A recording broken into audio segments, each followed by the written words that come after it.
Hello world, welcome to Rex Arthur TV.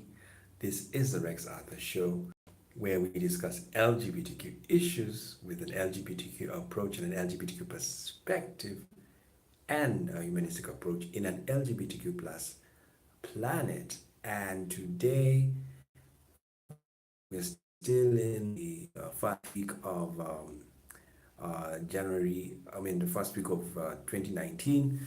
And as we've been discussing everywhere, it is the last year of the second decade of the 21st century. So it's a very important year for the whole of the world because we're going to enter a very important decade, the third decade, that's from 2020 to 2030.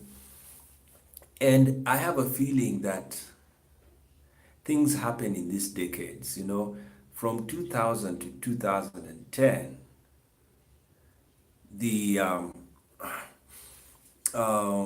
there was no social media was very limited, but the most important milestone in the world in that decade, apart from 9/11, was the what do you call it, the internet survival post millennium bug. The millennium bug threatened the internet because the internet became very useful in from the year 1997. You remember Microsoft Windows 95? Actually, Windows 95 was the most important time. So alternatively, and the problem with decades, they are best counted from every year. There's a decade from 2001 to 2011, 2002, 2012, 2003, 2013, like that. So, like if you count the Microsoft 95, then it would mean 10 years from that time it became 2005, and that was the birth of Facebook. And then 10 years from 2005 to 2015, there was also a great,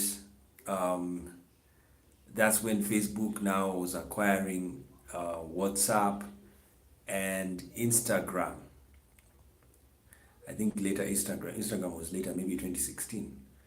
Then we'll now wait for 2025 to see what's going to happen that time. So you can take decades from any part of the year and find their importance, but the best decade measure is from 1990 to 2000, 2000 to 2010, because numerically that is a proper decade because it is starting from the 10th year from the beginning of a century. So from 1900 to 1910 or 1909, that is a decade, the first decade of the century, so to 1920. So we are in the last year of the second decade. And what I can say is going to happen is from 2020 to 2030, be prepared for new outbursts of technology and more outbursts. Of course, the other thing that has happened because of the technological revolution, basically outbursts are happening even within a year. Outbursts that used to take place after 3 years, after 4 years, are now taking place monthly. And it's because we are all seeking, getting to know. We are really reading and we're really studying and we're really modifying applications. We're doing a lot of work in the name of progress. And so what this is going to do, we'll have very small outbursts, many small outbursts of innovation.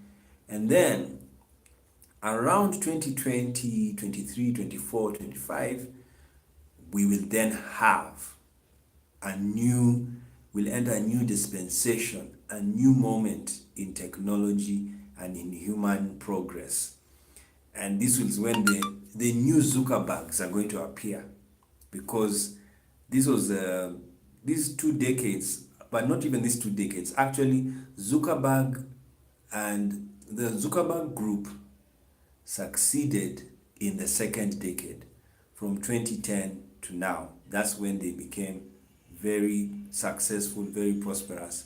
So, and if you study economics, like this video is about economics, and we're going to put it on the River of Thought, Love of Fikir, where we always put our philosophical views and thoughts and ideas. So we are talking about economics. And in economics, there is what you call the the curve of diminishing returns. And this, it's a beautiful, economics is a very beautiful science, because it is use of mathematics, application of mathematics in reality. And so what these economists do, they study the financial life of the humanity and realize and get the laws, because they're economic laws much as they are scientific laws, much as they are spiritual laws, much as they are uh, political laws, much as they are social laws. There are laws in very many things. Technological laws in very many things. Technological laws, all of these laws, diversity of laws, diversity is a key principle. So, in when you study economics, economists are people who study the laws that govern the financial life of a people, of a nation, because they study an economy. There's economics and there's finance. So economics is the finance of both the people and corporations, which includes the government. So when you study all of these together, you will find laws. So every science has laws. Even music has laws. Even art has laws. Every science has laws. And the best intellectual in a science is the one who knows the laws in that science. So an economist is a very good economist is one who knows most economic laws. And so the economic laws include the one of diminishing returns. And it has been seen that when a company comes into an economic company comes into being, they make abnormal profits, and the curve of profits is rising, and then it hits a high point called abnormal profits, and then it starts diminishing. That is what happens to different companies, and this is what is also going to happen. And this has happened to very many companies. Of course, not all companies go through that period, and because of different factors. But when all the factors that are needed to make a company flourish are observed, they will go through that issue. So that's what has happened to Facebook. Facebook reached a point whereby it hits a limit of people and subscribers, and then now you had this movement. People are now leaving Facebook. They wanted to leave Facebook, and some have left, but they have not really been affected, you see, because the other thing you need to know now about sciences, especially artificial sciences like economics is an artificial science. The theories change because the because it's an artificial system. It is manipulated. It can be controlled by humans.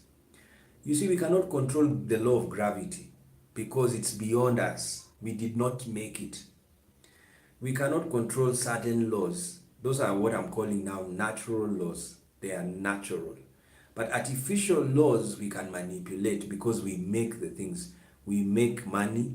Money is made by man. It never came to being like that. Computers were made by man. So we are able to manipulate, we are able to control them. So those are artificial systems and they have their laws. Now, I was thinking now the diversity of economy. So what is an economy? It is a system whereby people are able to trade and to buy and sell. I'm not really on teaching. I'm just this is it came. That's why it's called River of Thoughts, Lab of Fikir. I just thought of something economical, and sometimes when I feel so good about it, I share it. So roughly, economics is just the study of the buying and selling in a region. Buying and selling. That is basically economics in the simplest term. I'm not here to teach it. I'm just an amateur, you know. I just, it's casual. I'm actually philosophizing. So it's basically buying and selling. Now, when I was thinking to myself, okay, it's buying and selling. So, what is a good economy? A good economy is one that is made up where the relationship between the buyer and seller is good, or they are very functional buyers and sellers in the system. And therefore, a bad economy is one whereby there are no functional, the relationship between buyer and sellers is poor, and either one of the partners, the players in the economy, is a very weak person or is not able to, is not strong. So those are the weak economies we have in the world and the strong ones. So contrary to what people believe about economics, we are all buyers and sellers. All of us. Now, a buyer is a seller, and a seller is a buyer. Why? Because in an economy, in an economy, buying and selling is because there are products of value that somebody wants to acquire. And a seller is a person who wires those products of value to a person who wants to acquire those goods of value, whom you call now, that's a person you call a buyer. And the buyer uses something called money to pay the seller. So there's an exchange that happens. That's why we're saying diversity of economies. In the ancient economies, there was no paper money. So what they used to do, they would exchange value for value. You know, I can remember my economics, it's been long, but there's a term they use to say value for value in Latin. So when I have 5 bars of gold and the other person has 100 cows, and I want cows, I want 100 cows, he would give me the 100 cows, and then he also wants gold. He would get the gold. Now the problem with the barter trade, that was the first economy, barter trade, you know. Barter trade economy, it was like that. That's how it was run. And they never had money. And we'll do another series one time about the history of money and the history of the ancient economy to the modern economics. So what happened is, the problem of barter trade, I want cows, but the person who has cows doesn't want gold. So I have to go and travel to another location to get somebody who wants gold. I have the gold, but I want cows. You have cows, but you don't want gold. So I can't come and trade with you. I will look for somebody who wants my gold and he will give me cows. So you have to travel around to know and get somebody who wants your gold and he wants and he gives me my cows or cows. That was barter trade. So the problem with barter trade, the products, there was a very limited product. The products were limited according to their type. So there was a need to have a neutral medium of exchange to acquire something. And that's when money was born. Now, money was not, we're not talking of paper money, we're talking about gold ingots, copper ingots, cowrie shells, and all of these things as pebbles. So people would, like, even in Israel, they used to, the shekel, the old shekel was just a small coin. It was valued like that. So you count, you can say 5 stones is equals $1. So all you do is make sure you have a bucket of stones, and then when you want to go and buy something for $1, you walk with your 5 stones, and then you see the product is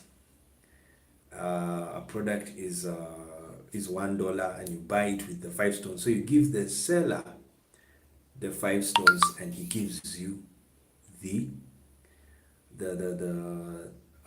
product. Like let's say cake. You wanted to buy cake, so you buy it for 5 stones.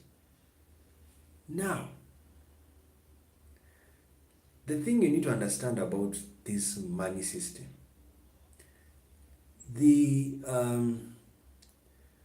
why was money accepted? It's because money is valuable.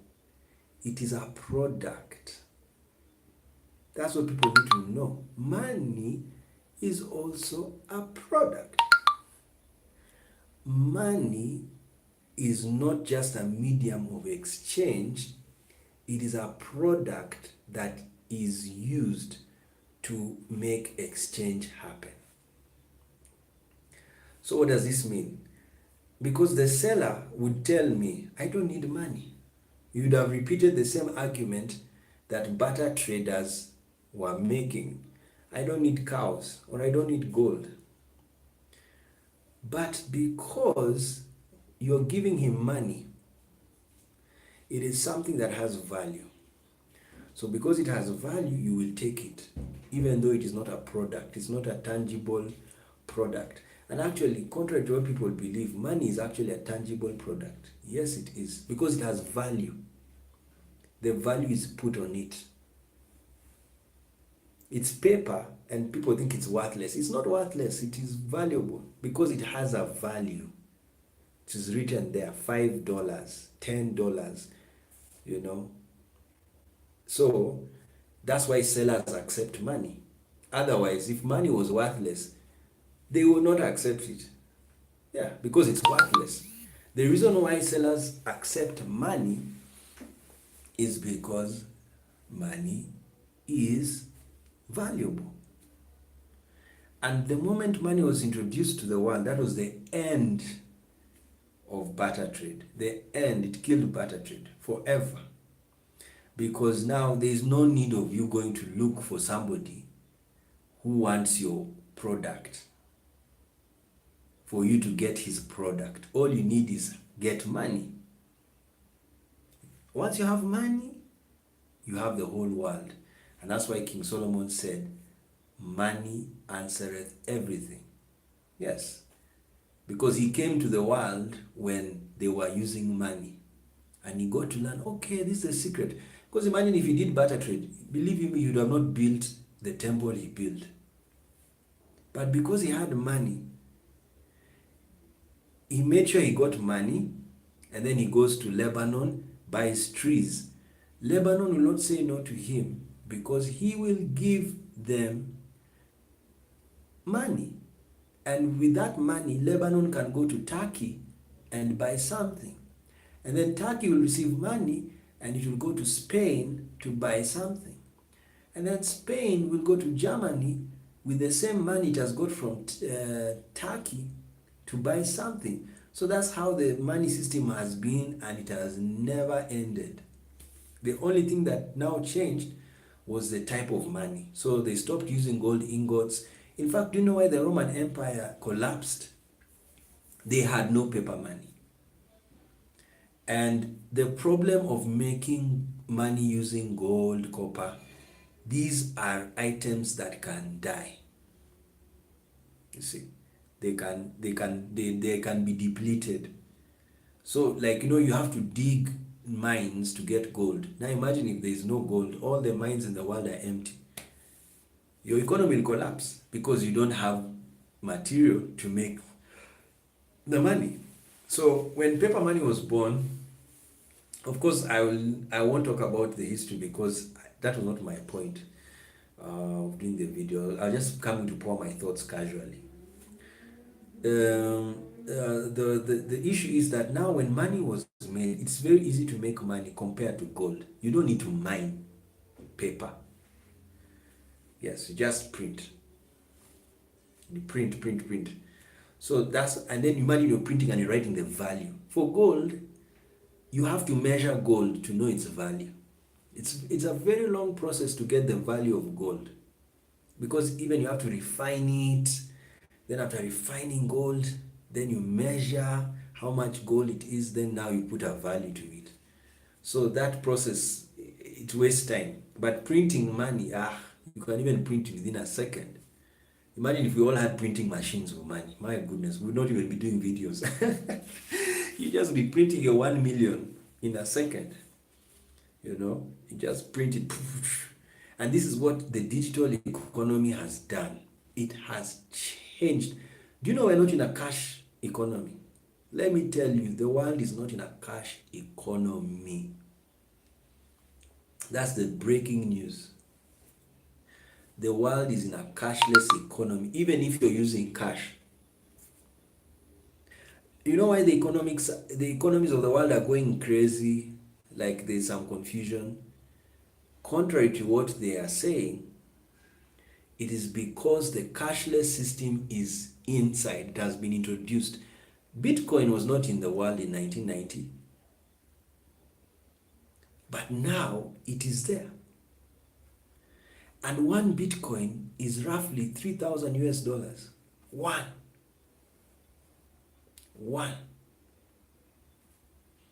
So what does that mean? If one Bitcoin is 3,000 US dollars, who are you to play with Bitcoin and think it's a useless market? It's a very valuable market. Extremely. And it has changed the world economics, and it is even affecting economies, especially economies that have not integrated Bitcoin into their system. I was laughing when I'm on the net and I was studying about Bitcoin. I was so shocked. Europeans, they go to very many shops with Bitcoins. Basically, even what used to be here in Africa, we have the M-Pesa revolution.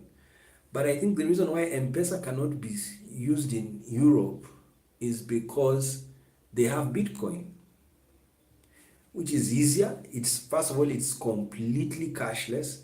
M-Pesa is still cash, so that's why it has some issues. It's still playing with the cash, with the paper. But Bitcoin has no paper. And so I was so shocked that you can have a wallet with Bitcoins that has $10 million. And you go, you will not hold money. Absolutely no money. And you go to every shop, you just buy with a Bitcoin. You buy this with a Bitcoin. You buy this with a Bitcoin. So already, Europe is a cashless society, and because Bitcoin is an international system, it's a global system. Basically, the world is cashless, because even in Africa you can have a Bitcoin account, you can be a Bitcoin holder. So with all of that happening, just know Africa, the whole world is already cashless. So the problem now we're trying to have is to realize it, to realize um, to realize the cashless system. And then once the world is cashless, that's the end. It's the end, because everything you'll be buying using your gadget, your phone. Of course, it's going to take time, because I've told you the problem the world has, it's not uniform. Some economies are weak, some economies are strong. So, like, there are countries in Africa that they don't even have electricity, and electricity is a very important asset in economic empowerment. Energy. Look at Nigeria. Nigeria, let me tell you, it will be the richest country in the world. The richest. Problem, the energy sector is completely done. Look at the word energy. Energy means ability to do work. Electricity is the ability to do work. You see why you're doing this video? There is light. There's electricity. That's energy. If there was no light, I cannot do this video. If there was no electricity, this phone would have no charge, and I would not be able to do the video. So what does that mean? It means for you to have a very strong economy, fix energy. In Africa, we see a lot of energy problems. It's so annoying. Power just goes off. Just like that, and then takes hours. It's a dangerous sign. So you can't complain that the economy is weak when you have a lot of power outages. In fact, what statisticians need to do, measure the economies that have few power outages against the economies that have many power outages, and see how they're doing, how they're faring on. Can you imagine if Nigeria is number 2 now in Africa, as the best economies in Africa, number 2, with all those power outages? What if they didn't have power outages? They would be beyond, they would have been past South Africa. You see? So what does that tell you? It tells you that countries need to prioritize on the economies by looking at the most important features that build the economy, and that is energy. Because if you don't have electrical energy, you can't have electric trains. If you don't have electricity, even if you have telephone phones, mobile phones, 80% of those phones will go off in the middle of the day.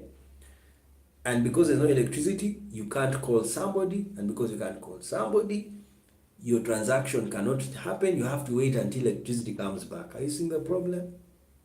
Yeah, so it is energy sector. You just have to go flat-footed and you solve the energy issue. And what I'm trying to tell you, energy is the ability to do work in physics. So electrical energy is work. Mechanical energy is work. All of these things, and the most important to me is electrical energy, because that's what runs phones, computers, electrical devices. They are all electronic. They are made electronically, meaning they are to be energized electronically. So to help them work very well, make sure you have a strong base of electrical energy. So why was I trying to bring this? I was just trying to show you how the world is. We're living paper money. It's gone. It's already gone. And it's just a matter of time till we now accept that paper money is gone. Now, the advantage of not having paper money, you can even, people are worried about many money issues, like our debt is worth this.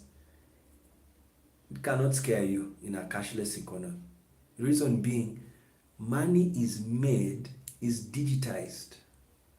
You don't need to print paper. You see, debt should scare you if you have to print paper to pay it back. Because you see, the problem of printing paper, you see, there is, as I told you at the beginning of the video, there are laws. So there's even laws in the paper money industry. There are certain laws that are followed. In the cashless system, there are laws. Every system has laws. So in the paper money system, if you print money to pay, like, let's say they tell you have a debt of 50,000 US dollars and you have a printing machine at home. I mean, all you need to do is get paper, but you see the catch, you have to get paper to print the money to pay the debt. That's the catch. Now, if you don't have paper, you cannot print money to pay the debt. But if you have paper and you have the printing machine at home, believe me, I'll just go there and print the money and pay the debt. I'll just print $50,000 and pay them. Simple. So I look at people and say, I'm not even worried about debt, especially national debt. Maybe personal debt you should be afraid of. Because I know they'll come for you whether you like it or not, and the government will help you. It's your personal debt. But the national debt, you'd really not have to worry, especially if the government has an ability to print money and pay the debt. Yeah, so that's why I read a fiasco not a fiasco. I always smell a rat in world economics. I feel like these people know what they're doing. But anyway, that's not my point of this video. This is now the meat of the video. The meat of the video was, I was showing you what an economy is. An economy is just is a system made up of buyers and sellers. Now the paradox is, in the same economy that is a system made up of buyers and sellers, the buyer can be a seller and the seller can be a buyer. At the same time, the buyer can choose not to be a seller and the seller can choose not to be a buyer. That's what I need you to understand.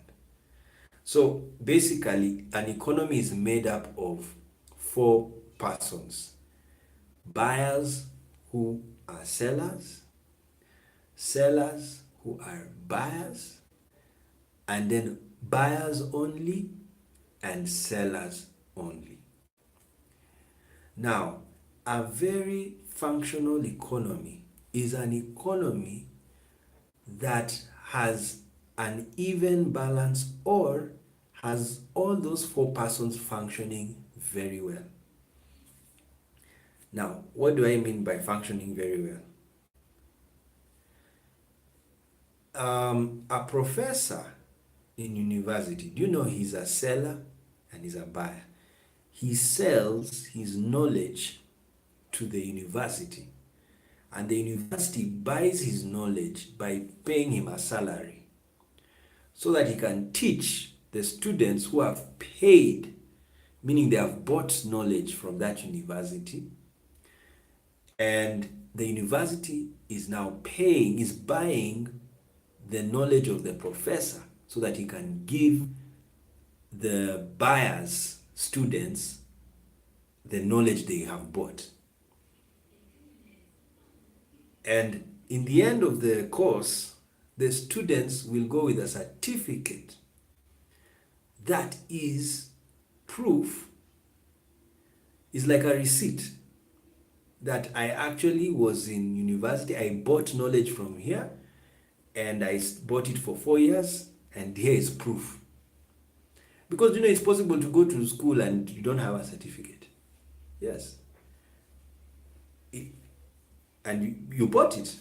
You bought knowledge. Yes. You bought it. At the same time, you can get a certificate and you didn't buy knowledge. Yes. You can come and show a receipt that, hey, here's the receipt, I bought this thing. You didn't buy it.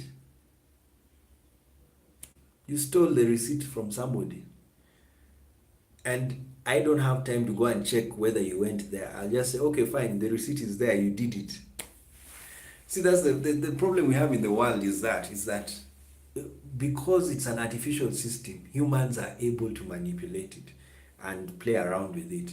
So you can get a receipt of something you never bought, or you can buy something and don't have a receipt. So that is what you need to understand about life. It's the reality. Now, a functional economy is whereby all those four persons are working. Are working very well. And a non-functional or a dysfunctional economy is where those people are not working well. Now, people wonder, why do very well developed countries have social welfare systems? It is for this reason. Remember the first example I gave, the example I gave of the professor. Now, in a country, not everybody is a seller for very many reasons. One reason why people are not sellers is because of age. You see, children are not allowed to buy certain things, or are not even allowed to sell certain things. So what happens to these children? But it's not that they can't sell. Because remember, when you have a skill, you are a potential seller. When you have knowledge to do something, no matter the age, you are a potential seller. That's why you find children who can play music instruments at age 7, and they do it so well. You even have to pay them. It's even a crime not to pay them. So in such cases, you pay the guardian or the parent. Why? Because the child has sold his skill. When the child plays the instrument and he plays it very well, you've acquired what do you call it? You pay him. He has sold you the skill. And so now, because he's a child, he's not allowed to hold money. You give the guardian the money, and the guardian keeps the money for the child until they are of age when they can manage themselves. Now, other people in an economy cannot be allowed to sell and for themselves, because, like I've said, one is because of children. Another reason is sickness. There are people who are very sick. Sometimes, and this is mostly mental disorders, but even physical disability, they are not able to sell. So what happens in such a situation? You put them on a program, social welfare, because remember, what is an economy? It is a system made up of buyers and sellers. So if somebody cannot be a seller, make him a buyer. And that's what you do to even children, a child may not be allowed to sell his skill, but he's allowed to buy sweets. So you, who is the parent or the guardian of the child, you are a seller because you have a job. So you'll give the child money and he'll go and buy sweets. So he has become a buyer. So that's what happens in a social welfare system. You give the weak people money so that they can engage in the economy even though they are not able to sell. Because ideally, the best type of economy is one where people everybody is both a buyer and a seller. That's the best economy. but it's an ideal economy. It can't happen for many reasons. One time somebody is sick, completely sick, or even if they can work, they can't understand what they're doing. Others are children, others are too old, and they cannot even sell their skill. That's why there's retirement age. Retirement means your ability to sell is not that strong.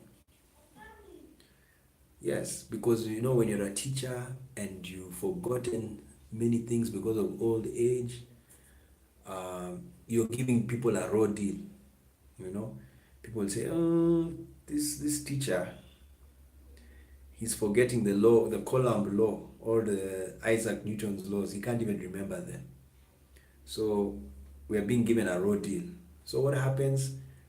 The employer comes and tells the teacher, "No, I think your time to go has come. You can now leave." So what does that mean? His ability to sell his skill has come to cease. But he's not dead. Yes, he's not dead.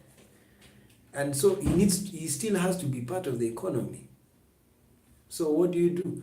You give him money to make him a buyer. Or alternatively, when you give him money, he can go and do a selling position that doesn't really require a lot of tedious work, like mental selling. So that's what you need to understand about the economy. All of us, we are buyers. We have potential to be buyers and sellers at the same time. But some of us are more buyer than seller. Others are more seller than buyer. And the best system is where you make sure everybody is a buyer and a seller, or make sure everybody has a part to play in the economy. It's sad to have a redundant economy. A redundant economy is one whereby majority of the people are not involved in buying or selling. Because when you are unemployed, let's say you're unemployed, completely unemployed, you cannot buy, neither can you sell. That's it. Now imagine a country where 90% of the people are unemployed. What type of economy is that? Can it even stand? Can it even compete with an economy like America? It cannot compete. Reason being, it is a very weak economy because they have 90% of the people are unemployed, whereas in America, only 5% are unemployed. Just look at that. Are you seeing how much money is being churned in a country like America compared to a country which has 90% unemployed? Because when you have 90% unemployed, that means only 10% are actively taking place, are actively in the economy, active, fully participating. You see, that's the seriousness of the issues in countries where there are weak economies. So what you do is you find solutions to the economic problem. Now, one, as I told you, as we end the video, is empower people to be buyers. That's the welfare system. The second way of improving an economy, empower people to be sellers. What does that mean? Give them capital. Have a fund, give them capital. And then the other solution is make sure everybody is participating in the economy, even including children. But when it comes to children, when you sell their skills, the money goes to the parent or the guardian. That's what happens when you sell their skills. Of course, what I'm trying to suggest is it has war. It fights a lot with the child labor laws that are out there. And because they don't the child labor laws warn employers from hiring or using children to do certain things, you know. So if you are to strictly implement child labor laws, then children will forever have to wait to mature to become to become buyers and sellers, and therefore players in the economy. Because have you noticed even a country that has 80% of the population is less than 20 years old is a dangerous economy. It's not a good economy, because it means only 20% are actively involved in an economy. So it's sometimes not very wise to have. Okay, it's fine, because within years those children will mature, but in the present time they are not active people in the economy. So that's what people need to understand. There are disadvantages and advantages to everything, every type of population. There is nothing that has full advantages or nothing that has full disadvantages. So that's how I could put it. So know that when you have a job, you're a seller. You've sold your skill to your employer, and he pays for your skill through a salary called a wage. That's why even in accounting, your wages are a liability. Yes, it's a loss from the person, from the employer. And that's why some employers are very clever these days to make sure your wage is not a liability. They make you a shareholder of the business, so that you are also an investor. You have shares in the business. So if you work badly, just know the share price will go down and the company won't do well. But if you work very well and you're a shareholder, you are actually improving the share capital of your company. So those are my thoughts, and I was just thinking to myself, wow, the world is very interesting, that I'm actually a seller, and I'm also a buyer, because even sellers buy goods. Yeah, sellers buy goods. Sellers buy goods to sell to you. So what is the problem of the seller and the buyer? Can I tell you? The problem is lack of money. And what is the answer? Money is the answer. If buyers have money, they will be able to buy. If sellers have money, they will be able to buy what they want to sell to those who have money. And that's how we're going to end the video, with purchasing power and selling power. That's it. Because some countries have a very strong selling power. Like China is doing well economically because it has a high selling power. High selling power. What do I mean by high selling power? They export. They make products for the world. They make products for the world. And then we buy from China. So a high selling power is good for a country that is exporting. And if you are a buyer, you need money, enough money for yourself to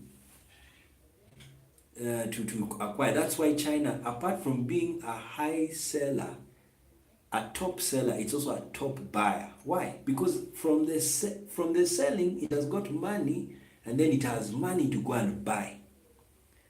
You see, China has known the game very well, and it has passed.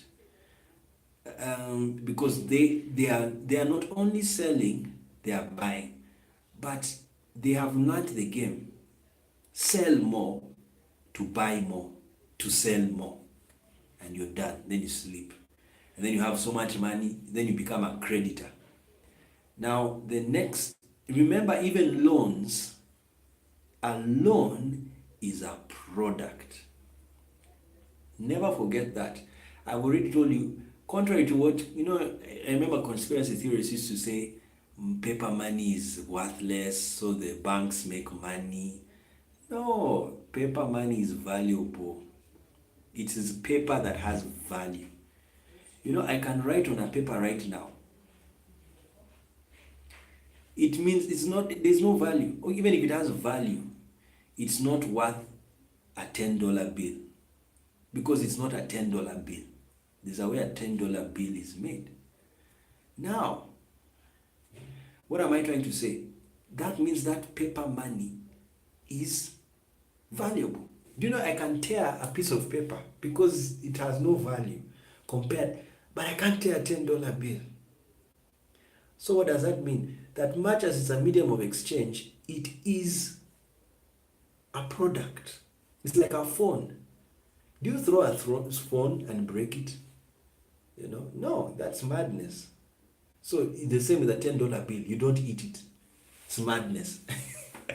So what am I trying to say? That's why the loan business is on top.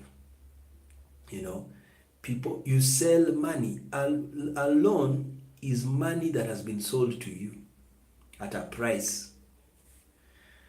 Now, of course, in Islamic finance, of course, we're not going to talk about loans today, but because I've touched on it, Islamic finance, they don't sell loans, but there's a game they play.